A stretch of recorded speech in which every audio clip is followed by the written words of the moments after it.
everyone, and welcome back to the Better Advertising with Better Media podcast. My name's Destiny. I am Gabby, and with us we have Rob Hahn, the COO from Pattern. If you are listening to this mini-series, you know that Gabby and I are speaking at Pattern's Accelerate event, and we're incredibly excited. And the topic is, the 4 pillars of success on Amazon. What is the main 4 things that we have kind of boiled down being successful on Amazon to? We talked about creative and brand building. We've talked about advertising, SKU assortment, catalog. And this topic we're really excited to dive into is operations. And really, to zoom back out, we are talking about the then and now of Amazon. So what was Amazon prioritizing a couple of years ago? What did the landscape look like for brands and sellers that were trying to navigate that? And a big theme that we were chatting about it's been largely different, but ultimately Amazon continues to prioritize being the Earth's most consumer-centric company. So what does that mean in the world of operations and their supply chain? And so again, with us, we have Rob. Rob has a highly, highly relevant background and expertise in this space. He came from Amazon. He is now at Pattern, and Rob, would love you just to do an introduction of what led you to your current role and the expertise you have in Amazon supply chain. Excellent. Well, thank you for having me. I guess I could jump back. I started my career at Amazon. So I was an intern. Actually, I was part of their first internship program ever at Amazon.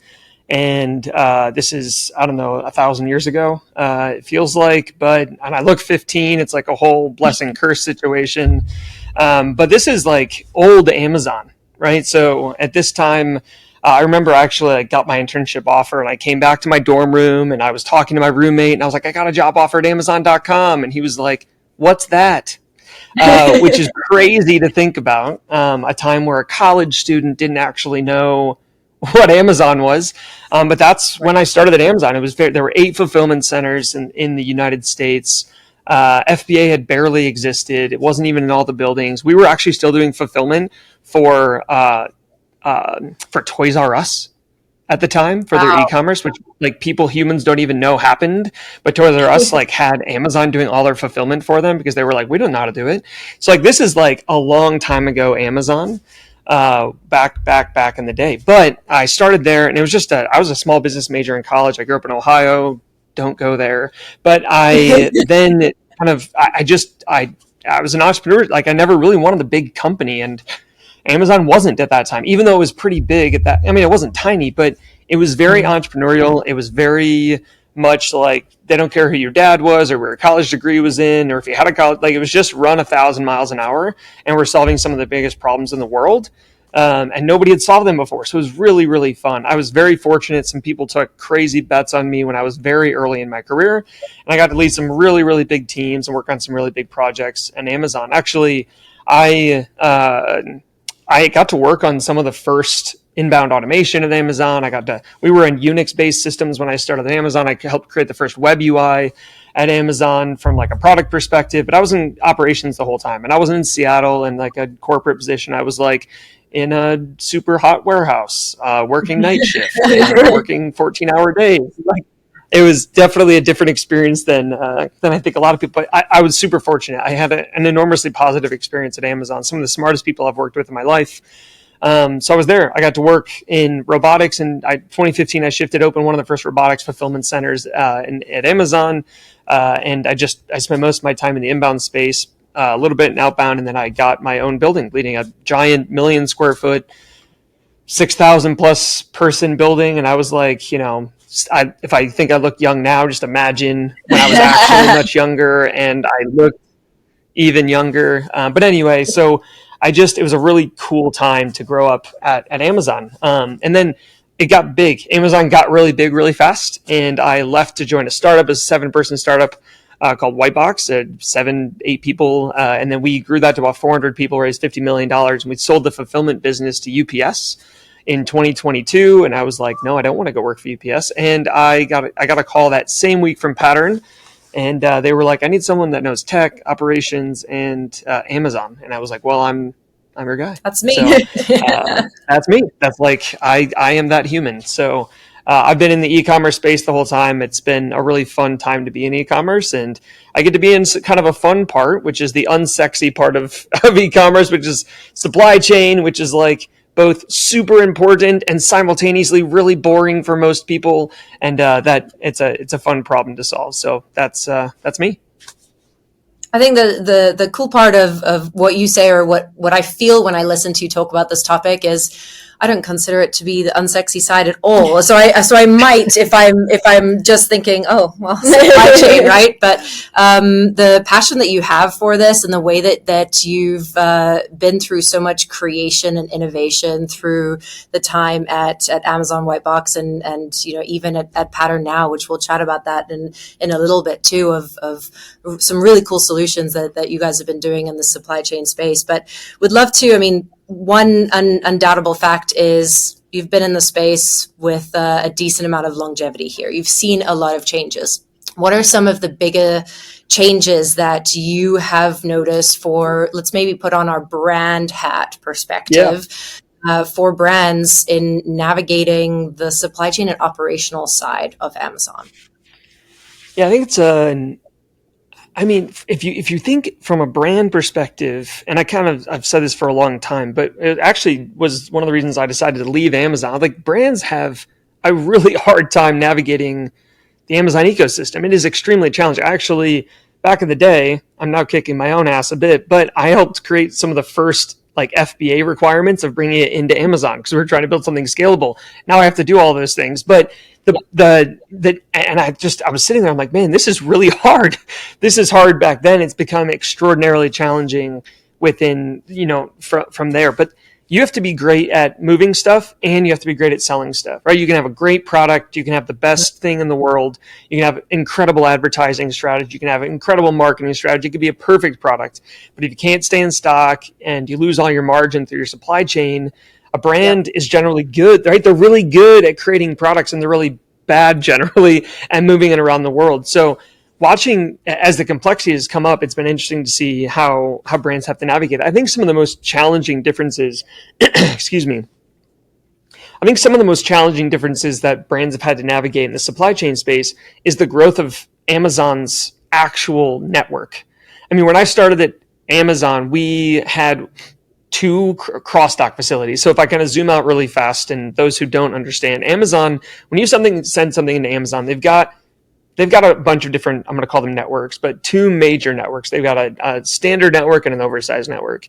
The standard network, which is a huge percentage of the volume that's sold on Amazon, anything that's like 18 by 14 or 8 or smaller, under 20 pounds, right? So that is most of the stuff sold on Amazon, a huge percentage.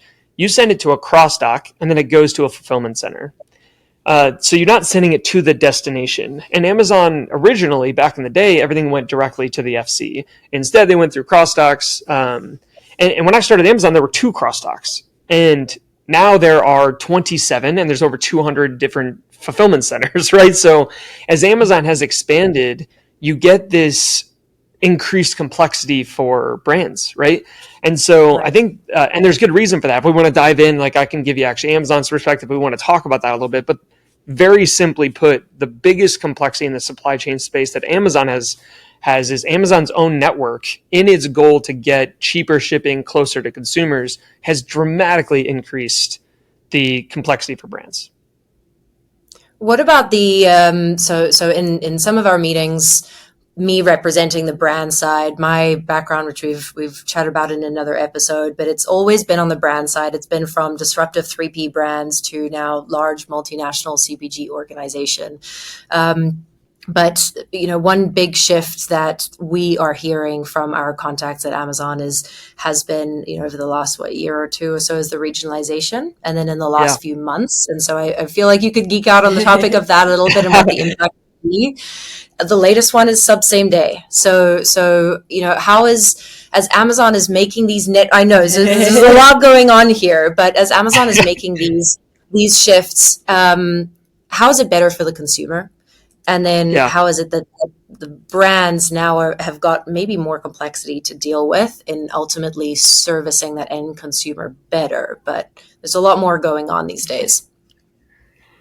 Yeah, so I'm gonna I'm like, this is where I get goosebumps, and I'm like, all right, let's talk. Anytime someone's like regionalization, I'm like, you're talking my language, so let's do this thing. Yeah. So I Amazon got very big, and so let's talk about something very tactical first.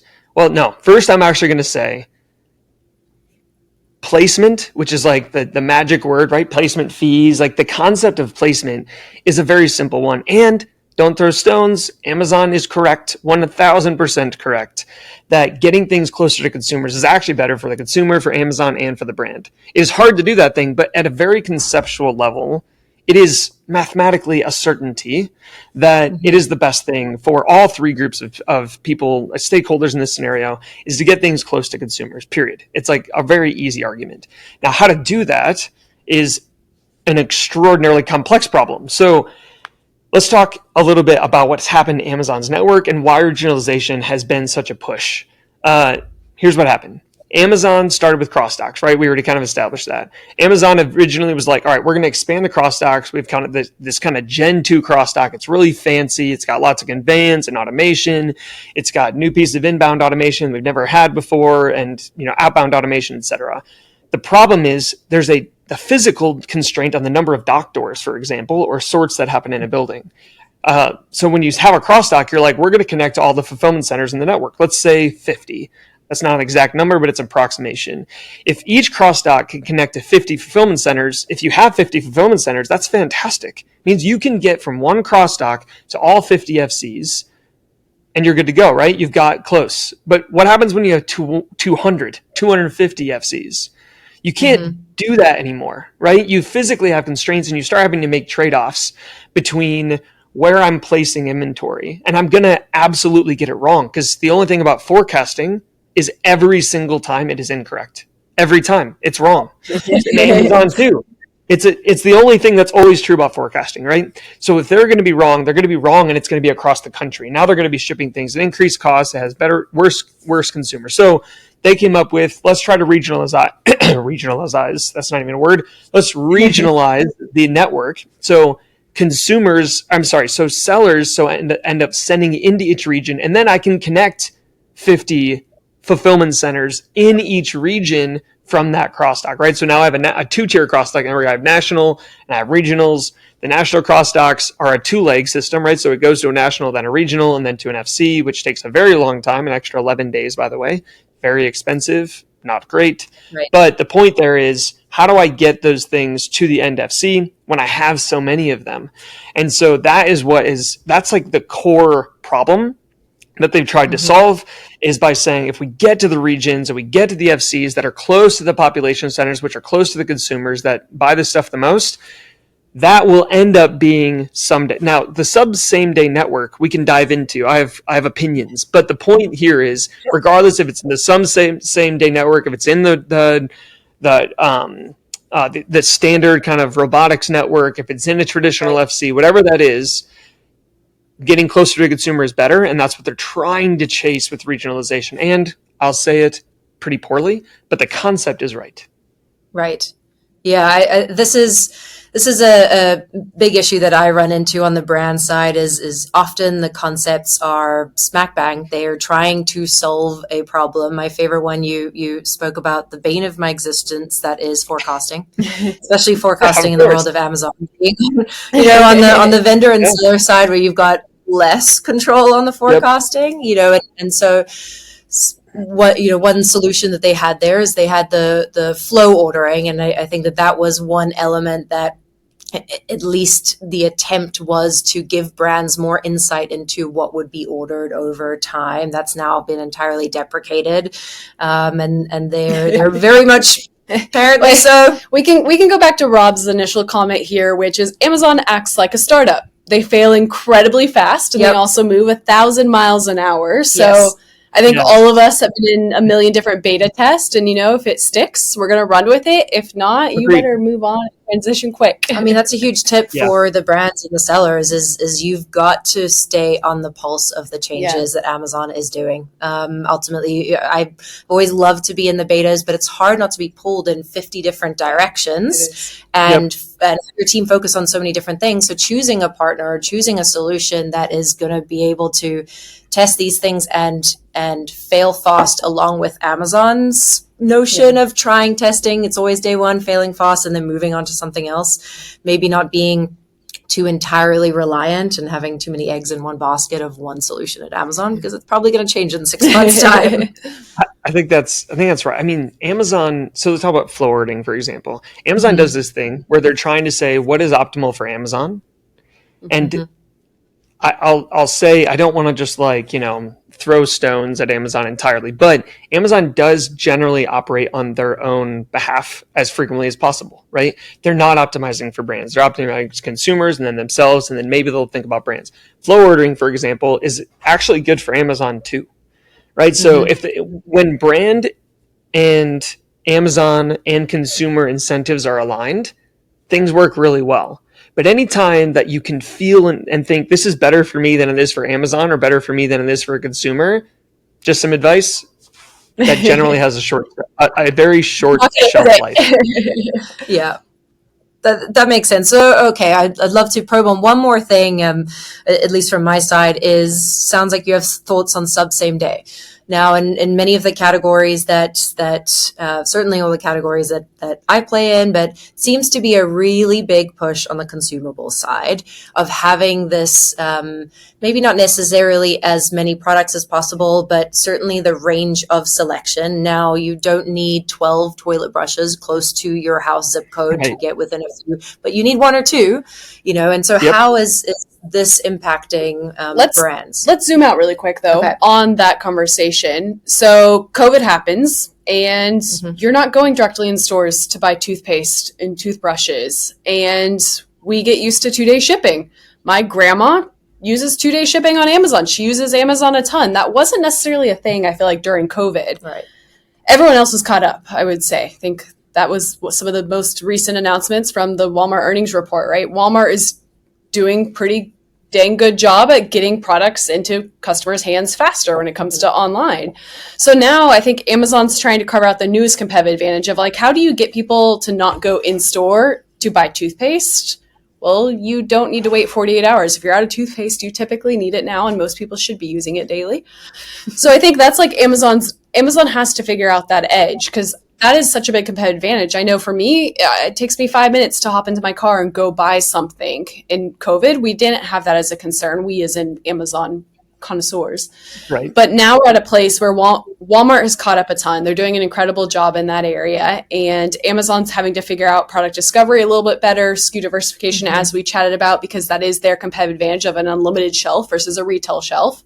And then how do we get products into the hands of customers much, much quicker in a comparable fashion to getting in your car and going to get it yourself from a store? Yep. Yeah, that's it. Amazon's competitors are doing pickup and delivery, and that's a whole different scenario, right? Is at least I get the entire experience. I don't have to deal with people, but I just have to. No, thank you. I just have to sit in the parking lot and have it in my car. So SSD is their solution to that, I think.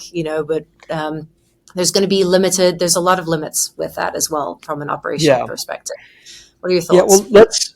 If I can, I want to throw out some thoughts on Walmart.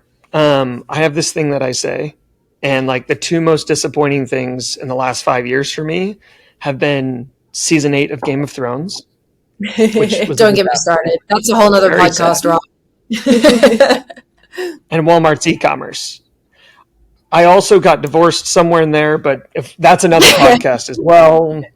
But the two top, I've changed my tune a little bit as they've invested more and more. I think that there's such an incredible opportunity for Walmart to be something super, super interesting in e-commerce, right? They're very siloed and they're very big, and they've been traditionally very, very slow, right? So, I mean, what is it? Forget what the stat is right now. Almost 90% of the U.S. population lives within 10 miles of a Walmart or something along those lines, which is obscene, right? But they don't use those for e-commerce as much. They do kind of, the pickup and deliveries, as you've said, but they don't do it. And actually, it's a pretty fractured experience if you use Walmart's app, because I have to pay $10 for delivery from that thing, but I don't have to pay if it's online, and that's from Walmart itself. So they've got a lot that they need to figure out. But operationally, Amazon is significantly ahead. Significantly ahead. Walmart Mm-hmm. has the opportunity, but it will only be when they decide to kind of break the mold of what they have and start focusing on how do they not care about how it gets into somebody's hands and try to figure out like that's what matters most. I don't care what network it comes from. I don't care. I just want to get it to a consumer who wants a thing. And so far they've really struggled to do that. I think the opportunity is huge. I think they will be a big player in the space. I think that they are still very far behind operationally behind what Amazon is. Mm-hmm. But I think they're heading the right direction. They've hired a ton of people. I know a bunch of people at Walmart. Unsurprisingly, they've got some great people over there. I'm excited to see where they're going to go, but they're just not there yet. Let's talk about Yeah. sub same day really fast. Sub same day, Amazon wants things that are fast to consumers, period, right? You see a lift on conversion, you see a lift on sales, you see it's the flywheel, right? Like it's nothing different, nothing new, but specifically when a consumer sees something, there's a conversion lift between 2 day and 1 day, conversion lift between 1 day and and sub same day, right? So next day delivery or same day delivery matters a lot. They can do same day delivery in a couple different ways though. And that's the thing that I want to poke on a little bit. The thing Amazon does really well is it doesn't have to be in the sub same day network to get sub same day coverage. It just guarantees it in the highest density areas, right? So you are correct when you're saying like what's the selection? How do I do that thing? But the problem with the sub same day network in my brain is how big do you make the building? Yeah. Mm-hmm. How many? We talked about forecasting earlier. You know what Amazon's also not great at? Forecasting. They suck at it. They're because it's super hard. Imagine doing forecasting for 125 million SKUs, right? That's insane. We've got a lot, and we're pretty damn good at it. And they have I don't know how many hundreds of times more than we, right? Like it is very very hard. And so to think about getting the right number of things into the right network, Amazon is going to say, hey, we want to focus on fast. And there's a couple different ways we can do fast. We can do it through a specific sub same day network. But what they care most about is as they expand their FCs and their standard sized FCs get a little bit smaller, by the way, their new generation buildings are smaller. They can get closer to fulfillment or to population centers. It's like, I Right. don't care how it gets there. I can offer same day delivery either from sub same day or from a standard FC with a subset of things that I know I can deliver. So yes, sub same day network matters and they're pushing it because they're pushing it and like they're trying to get that thing. But I would expect that not to be a long living thing that's forever. They're trying to figure out how do we get faster stuff. And I think it's a stopgap overall. The intent is how do you get better coverage? How do you get better local in stock? How do you get the things closer to consumers across the board? That could come through same day, but it also has to do with your strategy of how you're splitting your inventory. Don't go through a national cross dock network. You should be going to the regional network. It's faster, it's more reactive. You shouldn't be doing big shipments. You should be doing smaller shipments because that will get you more frequent opportunities to get replenished to the right spot. So there's 100 things outside of the sub same day network that are going to have just as much, if not more, impact than running into the same day network. So it's not wrong. I just don't think it's the most important thing for most brands. So we've talked a lot broadly about Amazon's kind of transition, what they're trying to accomplish. If you're speaking directly to a brand, where are the key areas where you see brands either messing up or leaving money on the table? Like where do they have opportunities to Yeah. absolutely improve in this area? I think this is complex. It's very hard. It's very hard to do. And as the complexity goes up, uh, in for a brand, the dumb tax gets higher. And I don't mean that to be mean to brands, but learning what it costs to like the cost of figuring it out for brands is very, very high. And it leans more toward finding a partner that is an expert. Like it pays to work with the best and the people that have density in this world matter. Like my cost structure is dramatically better than most people's cost structure because I have density. I'm sending in millions Right. and millions and millions of units every single month. I'm getting full truckloads, fluid loaded full truckloads into Amazon's cross dock network. I'm doing it super like last year, for example, we averaged 4.5 days into Amazon's network when the average was like 34 days. That's not because we got special treatment. That's because we are focused on getting the right things to the right place at the right time. We're strategic. We've got an entire team of people. I talked to a brand 2 weeks ago, and they were like, "Our entire e-commerce team is like 7 people," and I was like, "My logistics team is 7 people." Like Yeah. All they do, they don't even work in the warehouse. All they do is make sure that we get things as fast as we can into the Amazon, Walmart, and other networks, marketplaces, right? Like that's their entire job. So as it gets more complex, brands are trying to figure out what's the lowest cost option or what's the easiest thing, but that is definitively not the right way to chase it, right? You got to figure out what is actually the best thing for your brand. And sometimes the best thing for your brand becomes something that they physically can't do in their building. The building's too small. Like splitting to 5 different cross docks is like, okay, but now my LTL cost is 5 times more than it was a full truckload before. It takes 12 more days to get in Amazon's network if I'm going to do a national cross dock. So I think what people are trying to do is either the cheapest thing or the easiest thing, instead of taking a step back and being like, well, Mike, if I'm going to take 12 extra days to get in Amazon, I'm going to be less reactive to demand. I'm going to have worse in stock. I'm going to have worse cash flow. And then they're like, okay, cool, I'll do regionals. And then they're like, but now my cost has ballooned and now I can't make money on anything. So I think that weighing that option without the knowledge of what happens in the Amazon supply chain is the most common thing that people are struggling with right now. It's not easy. Do I pay placement fees? It's cheaper. Should I do it? Not necessarily, right? Like if it takes 10 extra days, don't, right? Like pay the premium and get to regionals. So it's hard for brands for sure. Look, if the first variable in the e-commerce equation is variability, it's probably or availability rather, it's probably not the right place to be cutting your corners. Exactly as you say, we're in the world where things are moving so incredibly fast. Demand is shifting so incredibly fast. The influence of TikTok and what that is doing on Amazon and how search terms are changing. I mean, I've been even generationally, like Mm-hmm. It's psychology at this point. The younger generation moves so quick. Yeah. And if it's going to take you an extra 12 days, well, you've just got to miss the boat then. Exactly. In this scenario, literally, you're going to miss the boat. I mean, like it's unfortunately with all the supply right supply chain is actually not a chain; it's a wave. And like that's a thing that people don't really understand. Like you get these bullwhip effect, right? You get this. It takes time, right? So even stuff like all the tariff and everything going on right now, right? It takes a while for things to get like 50 days or whatever, right? To get across the ocean. And then even in the United States, it's a wave. It takes time. And so you either have this giant wave that is your inventory and it hits and smashes against, and whatever it hits at that time, it smashes. Or very practically speaking, this is like really deep down. If you do smaller waves, you actually reduce your risk, right? So if you send in more frequently, you send in smaller shipments, you spread your. Right. How many times have you talked to a brand? I mean, you've been in this space for a long time. How many times have you or someone on your team or a brand you've talked to said, I got a full truck or a pallet that stuck at Amazon, it won't get unloaded, and now we're running out of stock? How many times that happened? Because you went with a giant wave. You went with a giant wave. If instead you do smaller shipments that are more frequent, but you can't do that if you don't have density. You have to have density or the cost balloons, right? So you can't do that if you don't have a partner that can do that with you, right? So this is super complex. This is like the guy that runs my global supply chain used to run Amazon's supply chain.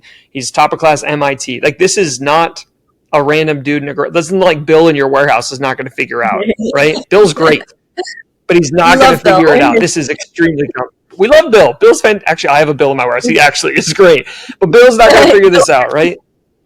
It's super hard for brands to do, and there's like this isn't one big light switch. There's no silver bullet. There's no hacks. There's no workarounds. It's a million light switches that you need to know what to pull at the right time in order to get in, and it's impossible for most brands to do that.